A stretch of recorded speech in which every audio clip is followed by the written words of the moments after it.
Hello everyone, welcome to the YouTube channel of Get Set Law by IMS. I'm your verbal ability mentor Sanjana ma'am, and today let me help you take care of vocabulary which happens to be a pain point for students when they're preparing for CLAT, AILET SLAT and other law entrance examinations, especially in a situation where you encounter passages that contain very fancy words you've never heard the meaning of before, right?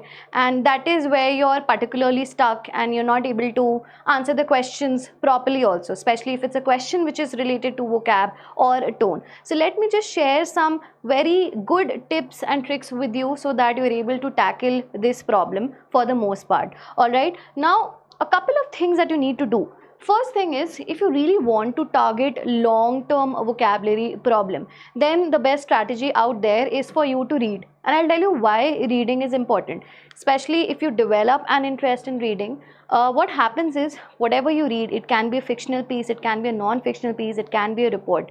There are some words that are used so frequently in different articles in the same context that even without looking at the dictionary meaning, you will come to ascertain the meaning somehow. So that next time it's appearing in a question, right, in a closed test question or in a passage, you will be able to determine the meaning of the word automatically. Now, you can read editorials as the passage says, right, or articles or books daily. Any medium of reading is fine.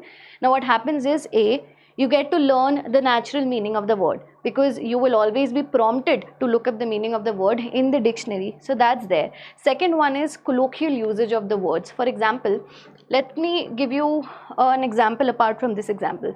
When I say torrential rain or torrential weather, right, you'd see this being repeated in a couple of articles that are talking about climate or weather conditions. So next time you see the word torrential versus the word bad, right, you might be able to choose torrential in a better manner. You would know that the best word to fit the context is torrential. Or even if I have to talk about inclement weather, let me give you a statement. Due to inclement weather, all classes stand suspended.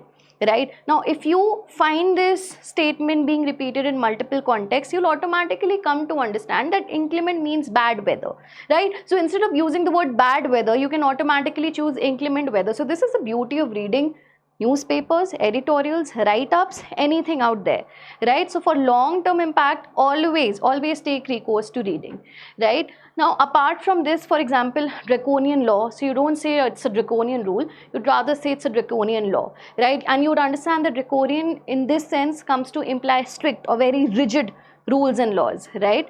Next up is contextual vocabulary, right? And this is when you can take recourse to this is when you do not know the meaning of the word automatically, but then the context per se will help you determine the meaning, right? So practice closed tests. Closed tests are essentially your fill in the blanks. You'll find them in our books.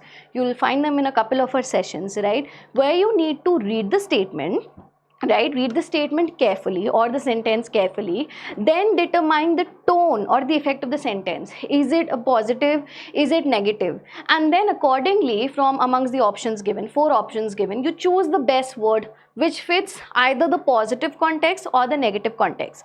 Now let me give you an example.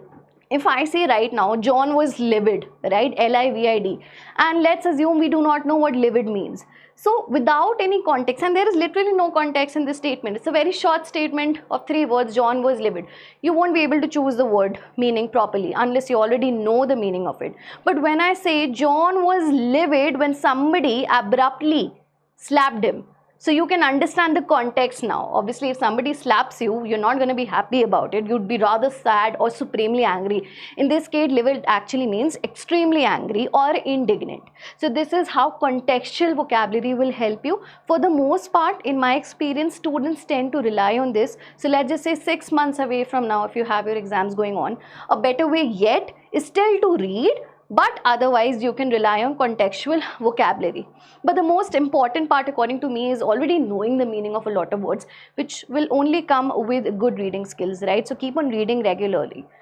And next we have smart learning word clusters. This is a very shortcut way of learning words, but I feel this is equally impactful only if you have time and only if you feel you're good at memorizing words. Now, word clusters essentially represents a group of words which might sound different, but all of them have the same meaning. So when I talk about the word, for example, angry, I can say there is a word indignant, which means angry. There is a word seething. Let me write a couple of more words here.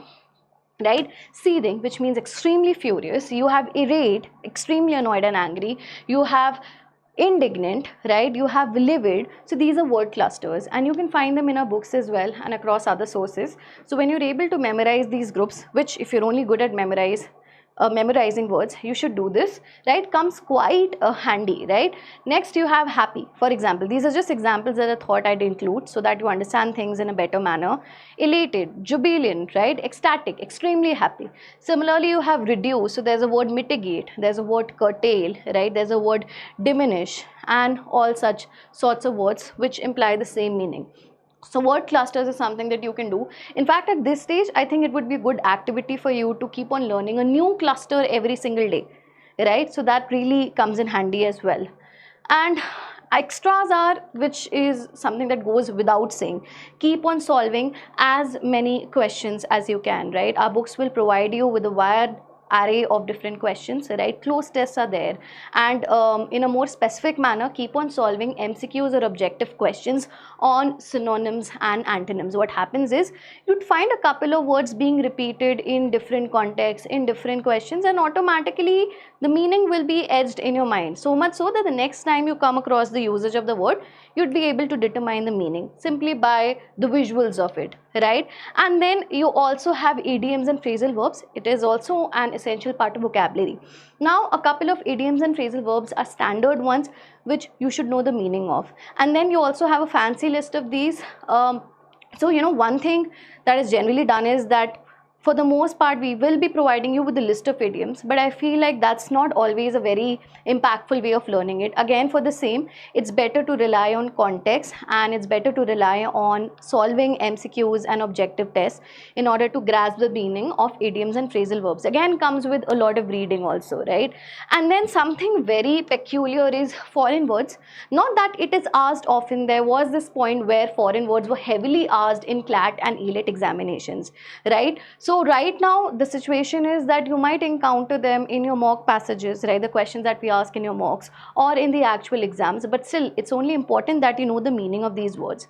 Now for foreign words, let me tell you, even though the sources are inexhaustive, but as far as the syllabus of foreign words is concerned, right, with respect to these exams, that list is, according to me, exhaustive. So there are some very important words, the meaning of which you should know.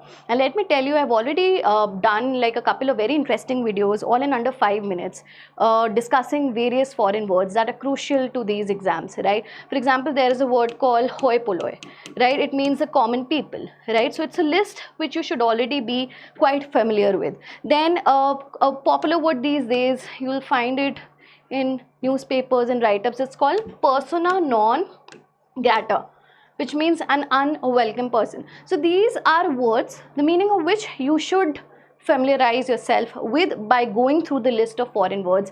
And obviously, if the context is also given, if an example is given, then what better way to learn it, right? So this is how you need to take care of vocabulary. Nothing, rocket science about it. Quite easy, but again, please try and stay consistent with it. It's not something that's going to happen overnight.